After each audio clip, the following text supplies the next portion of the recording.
ಕೃಷ್ಣಯ್ಯ ಶೆಟ್ಟಿಗೆ ಜೈಲು ಶಿಕ್ಷೆ ಆಗಿದೆ. ಕೋರ್ಟ್ ಅಂಥದ್ದೊಂದು ತೀರ್ಪನ್ನ ಕೊಟ್ಟಿದೆ. ಮಾಜಿ ಸಚಿವ ಕೃಷ್ಣಯ್ಯ ಶೆಟ್ಟಿಗೆ ಜೈಲು ಶಿಕ್ಷೆ ಆಗಿರ್ತಕ್ಕಂಥದ್ದು.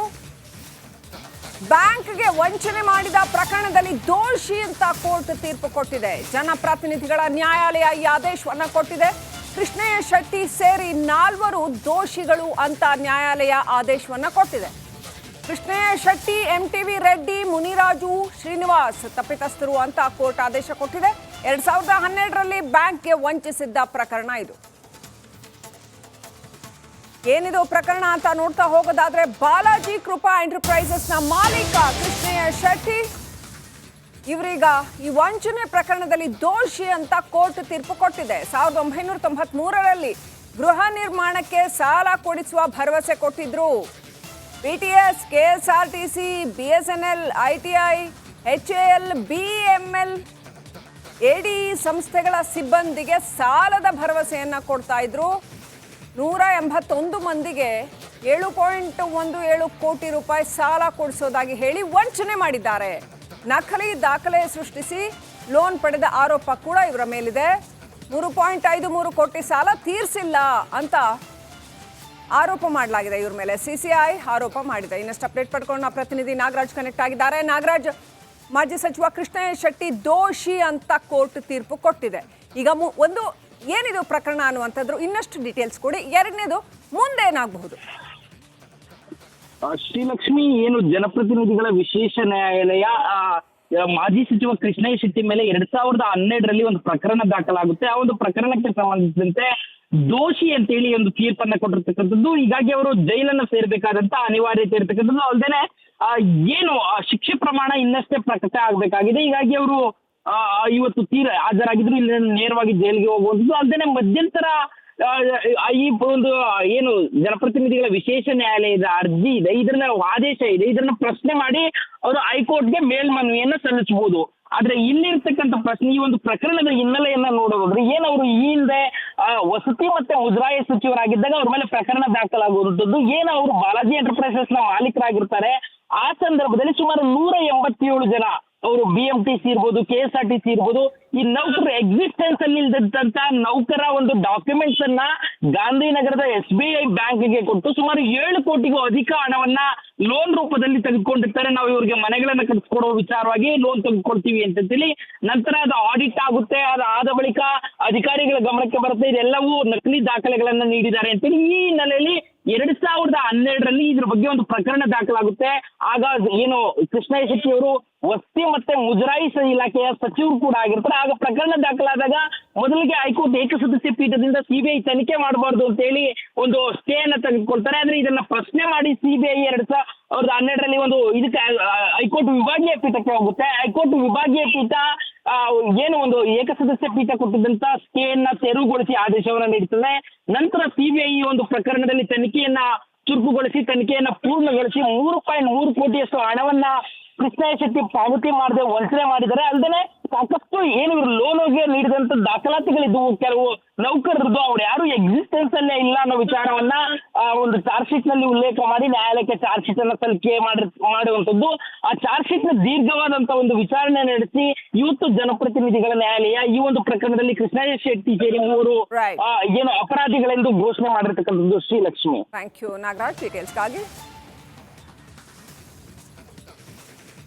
ಕೃಷ್ಣಯ್ಯ ಶೆಟ್ಟಿಗೆ ಜೈಲು ಶಿಕ್ಷೆ ಆಗಿದೆ. ಕೋರ್ಟ್ ಅಂಥದ್ದೊಂದು ತೀರ್ಪನ್ನ ಕೊಟ್ಟಿದೆ. ಮಾಜಿ ಸಚಿವ ಕೃಷ್ಣಯ್ಯ ಶೆಟ್ಟಿಗೆ ಜೈಲು ಶಿಕ್ಷೆ ಆಗಿರ್ತಕ್ಕಂಥದ್ದು. ಬ್ಯಾಂಕ್ಗೆ ವಂಚನೆ ಮಾಡಿದ ಪ್ರಕರಣದಲ್ಲಿ ದೋಷಿ ಅಂತ ಕೋರ್ಟ್ ತೀರ್ಪು ಕೊಟ್ಟಿದೆ. ಜನಪ್ರತಿನಿಧಿಗಳ ನ್ಯಾಯಾಲಯ ಈ ಆದೇಶವನ್ನ ಕೊಟ್ಟಿದೆ. ಕೃಷ್ಣಯ್ಯ ಶೆಟ್ಟಿ ಸೇರಿ 4 ದೋಷಿಗಳು ಅಂತ ನ್ಯಾಯಾಲಯ ಆದೇಶವನ್ನ ಕೊಟ್ಟಿದೆ. ಕೃಷ್ಣಯ್ಯ ಶೆಟ್ಟಿ, MTV ರೆಡ್ಡಿ, ಮುನಿರಾಜು, ಶ್ರೀನಿವಾಸ್ ತಪ್ಪಿತಸ್ಥರು ಅಂತ ಕೋರ್ಟ್ ಆದೇಶ ಕೊಟ್ಟಿದೆ. 2012ರಲ್ಲಿ ಬ್ಯಾಂಕ್ಗೆ ವಂಚಿಸಿದ್ದ ಪ್ರಕರಣ ಇದು. ಏನಿದು ಪ್ರಕರಣ ಅಂತ ನೋಡ್ತಾ ಹೋಗೋದಾದ್ರೆ, ಬಾಲಾಜಿ ಕೃಪಾ ಎಂಟರ್ಪ್ರೈಸಸ್ನ ಮಾಲೀಕ ಕೃಷ್ಣಯ್ಯ ಶೆಟ್ಟಿ ಇವರೀಗ ಈ ವಂಚನೆ ಪ್ರಕರಣದಲ್ಲಿ ದೋಷಿ ಅಂತ ಕೋರ್ಟ್ ತೀರ್ಪು ಕೊಟ್ಟಿದೆ. 1993ರಲ್ಲಿ ಗೃಹ ನಿರ್ಮಾಣಕ್ಕೆ ಸಾಲ ಕೊಡಿಸುವ ಭರವಸೆ ಕೊಟ್ಟಿದ್ರು. PTS, KSRTC, BSNL, ITI, HAL, BML, ಎಡಿ ಸಂಸ್ಥೆಗಳ ಸಿಬ್ಬಂದಿಗೆ ಸಾಲದ ಭರವಸೆಯನ್ನ ಕೊಡ್ತಾ ಇದ್ರು. 181 ಮಂದಿಗೆ 7.17 ಕೋಟಿ ರೂಪಾಯಿ ಸಾಲ ಕೊಡಿಸೋದಾಗಿ ಹೇಳಿ ವಂಚನೆ ಮಾಡಿದ್ದಾರೆ. ನಕಲಿ ದಾಖಲೆ ಸೃಷ್ಟಿಸಿ ಲೋನ್ ಪಡೆದ ಆರೋಪ ಕೂಡ ಇವರ ಮೇಲಿದೆ. 3.53 ಕೋಟಿ ಸಾಲ ತೀರಿಸಿಲ್ಲ ಅಂತ ಆರೋಪ ಮಾಡಲಾಗಿದೆ ಇವ್ರ ಮೇಲೆ. ಸಿಸಿಐ ಆರೋಪ ಮಾಡಿದೆ. ಇನ್ನಷ್ಟು ಅಪ್ಡೇಟ್ ಪಡ್ಕೊಂಡು ನಮ್ಮ ಪ್ರತಿನಿಧಿ ನಾಗರಾಜ್ ಕನೆಕ್ಟ್ ಆಗಿದ್ದಾರೆ. ನಾಗರಾಜ್, ಮಾಜಿ ಸಚಿವ ಕೃಷ್ಣಯ್ಯ ಶೆಟ್ಟಿ ದೋಷಿ ಅಂತ ಕೋರ್ಟ್ ತೀರ್ಪು ಕೊಟ್ಟಿದೆ. ಈಗ ಒಂದು ಏನಿದು ಪ್ರಕರಣ ಅನ್ನುವಂಥದ್ದು ಇನ್ನಷ್ಟು ಡೀಟೇಲ್ಸ್ ಕೊಡಿ. ಎರಡನೇದು ಮುಂದೇನಾಗಬಹುದು?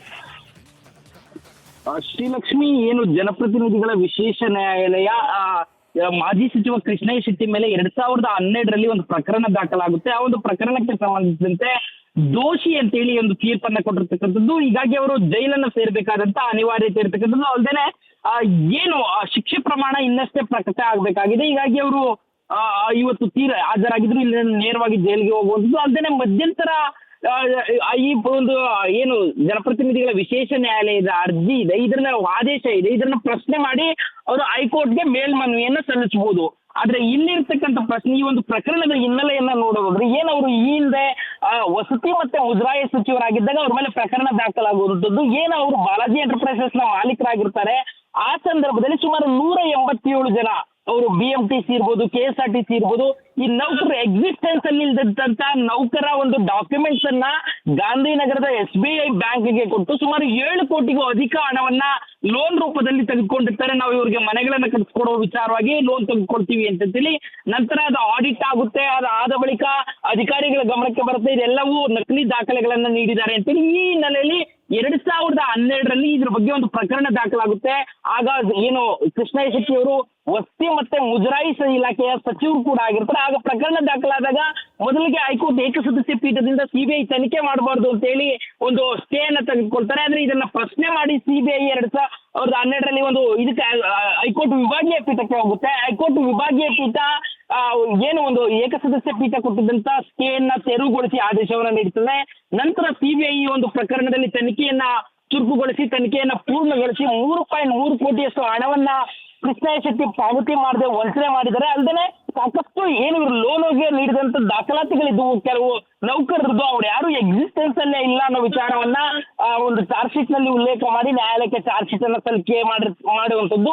ಆ ಚಾರ್ಜ್ ಶೀಟ್ ನ ದೀರ್ಘವಾದಂತ ಒಂದು ವಿಚಾರಣೆ ನಡೆಸಿ ಇವತ್ತು ಜನಪ್ರತಿನಿಧಿಗಳ ನ್ಯಾಯಾಲಯ ಈ ಒಂದು ಪ್ರಕರಣದಲ್ಲಿ ಕೃಷ್ಣಯ್ಯ ಶೆಟ್ಟಿ ಸೇರಿ 3 ಏನು ಅಪರಾಧಿಗಳೆಂದು ಘೋಷಣೆ ಮಾಡಿರ್ತಕ್ಕಂಥದ್ದು. ಶ್ರೀಲಕ್ಷ್ಮಿ, ಥ್ಯಾಂಕ್ ಯು ನಾಗರಾಜ್ ಡೀಟೇಲ್ಸ್ಗಾಗಿ. ಕೃಷ್ಣಯ್ಯ ಶೆಟ್ಟಿಗೆ ಜೈಲು ಶಿಕ್ಷೆ ಆಗಿದೆ. ಕೋರ್ಟ್ ಅಂಥದ್ದೊಂದು ತೀರ್ಪನ್ನ ಕೊಟ್ಟಿದೆ. ಮಾಜಿ ಸಚಿವ ಕೃಷ್ಣಯ್ಯ ಶೆಟ್ಟಿಗೆ ಜೈಲು ಶಿಕ್ಷೆ ಆಗಿರ್ತಕ್ಕಂಥದ್ದು. ಬ್ಯಾಂಕ್ಗೆ ವಂಚನೆ ಮಾಡಿದ ಪ್ರಕರಣದಲ್ಲಿ ದೋಷಿ ಅಂತ ಕೋರ್ಟ್ ತೀರ್ಪು ಕೊಟ್ಟಿದೆ. ಜನಪ್ರತಿನಿಧಿಗಳ ನ್ಯಾಯಾಲಯ ಈ ಆದೇಶವನ್ನ ಕೊಟ್ಟಿದೆ. ಕೃಷ್ಣಯ್ಯ ಶೆಟ್ಟಿ ಸೇರಿ 4 ದೋಷಿಗಳು ಅಂತ ನ್ಯಾಯಾಲಯ ಆದೇಶವನ್ನ ಕೊಟ್ಟಿದೆ. ಕೃಷ್ಣಯ್ಯ ಶೆಟ್ಟಿ, MTV ರೆಡ್ಡಿ, ಮುನಿರಾಜು, ಶ್ರೀನಿವಾಸ್ ತಪ್ಪಿತಸ್ಥರು ಅಂತ ಕೋರ್ಟ್ ಆದೇಶ ಕೊಟ್ಟಿದೆ. 2012ರಲ್ಲಿ ಬ್ಯಾಂಕ್ಗೆ ವಂಚಿಸಿದ್ದ ಪ್ರಕರಣ ಇದು.